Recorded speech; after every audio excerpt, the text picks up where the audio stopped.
Kami akan ke Pasir Salak untuk projek Taman Nuri Islam di Kompleks Pasir Salak. Okay.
Kita dah sampai, so kita boleh masuk.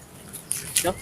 Lately, I've been losing sleep, dreaming about the things that we could be. But baby, I've been praying hard. Said no more counting dollars, we'll be counting. Sekarang kita nak masuk ke terowong sejarah Pasir Salak. Okay, masuk.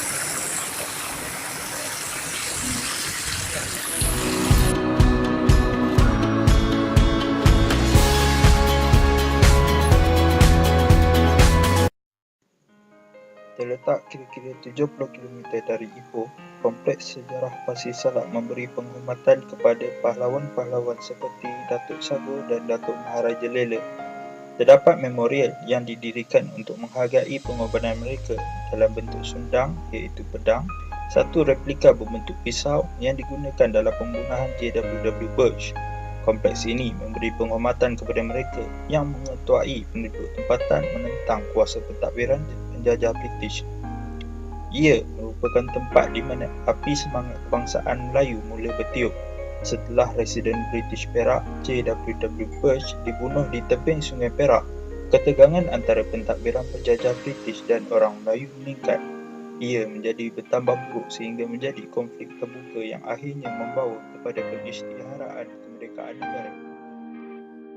Kisah pembunuhan JWW Birch, Presiden British pertama di Perak, bermula daripada Perjanjian Pangkor pada 20 Januari 1874. Perjanjian tersebut adalah antara Governor Negeri-Negeri Selat iaitu Sir Andrew Clark dan Raja Muda Abdullah. Perjanjian ini telah memberi kebenaran kepada pihak British untuk mencampuri urusan negeri Perak. Perjanjian ini sebenarnya adalah satu kesilapan yang telah dibuat oleh Raja Abdullah kerana ia telah membuka peluang kepada British untuk masuk campur dalam urusan pentadbiran kerajaan negeri Perak.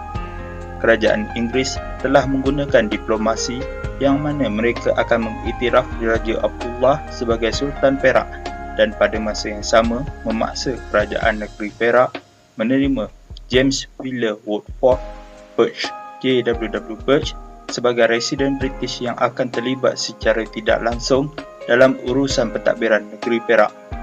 Atas pelantikan ini, Birch menjadi bongkak dan sombong dan melakukan beberapa pembunuhan dalam sistem pentadbiran negeri Perak. Kelakuan Birch ini telah menimbulkan kemarahan pembesar-pembesar Perak seperti Raja Ismail, Datuk Maharaja Lela dan Tok Sago. Mereka kemudiannya telah membuat satu pakatan untuk membunuh JWW Birch. Birch kemudiannya telah dibunuh pada 2 November 1875 apabila dia datang ke Pasir Salak untuk memungut cukai. Terdapat dua versi tentang cara pembunuhan Birch. Versi yang popular adalah Birch dikatakan dibunuh sewaktu sedang mandi di sungai oleh seorang lelaki bernama Si Putum. Versi yang kedua pula mengatakan Birch dibunuh sewaktu sedang menaiki sampan atau rakit. Penduduk-penduduk kampung bersama Datuk Maharaja Lela, Si Putum dan Tok Sago telah menunggu kedatangan Birch di tebing sungai. Apabila sampan Birch menghampiri mereka, mereka telah merejam lembing ke arah Birch dan para pegawainya. Turut terbunuh ialah kerani kepada Birch yang bernama Mat Arsyad. Mayat mereka kemudian dihumbankan ke dalam sungai. Tindakan pembesar-pembesar Melayu ini telah menimbulkan kemarahan pihak British. Akibatnya, Datuk Maharaja Lela, Tok Sago dan mereka yang terlibat dalam pembunuhan Birch telah ditangkap oleh British dan dihukum gantung. Sultan Abdullah dan Ngah Ibrahim telah dibuang negeri ke Pulau Seychelles.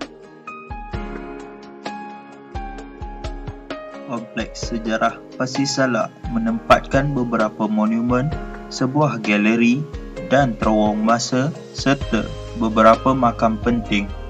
Monumen ini telah dibina untuk memberitahu tempat pembunuhan J.W.W. Birch dan sebuah lagi telah dibina untuk menghargai perjuangan pembesar-pembesar tempatan seperti Datuk Maharaja Lela dan Si Putum.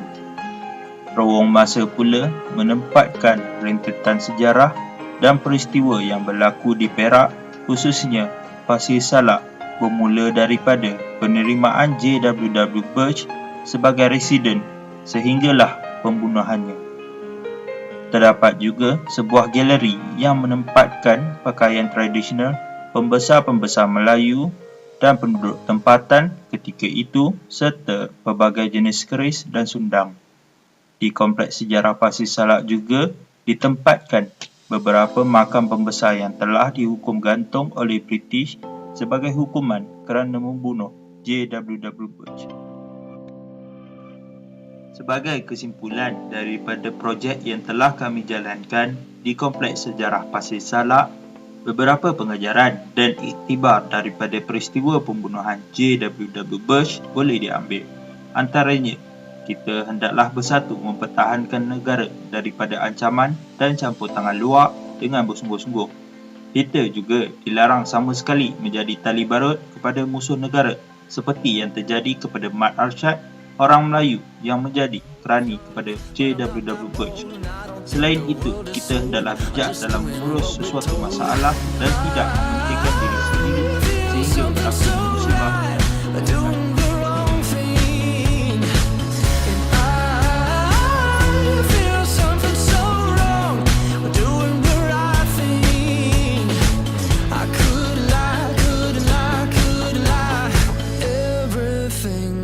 Kills me, makes me feel alive. Lately, I've been losing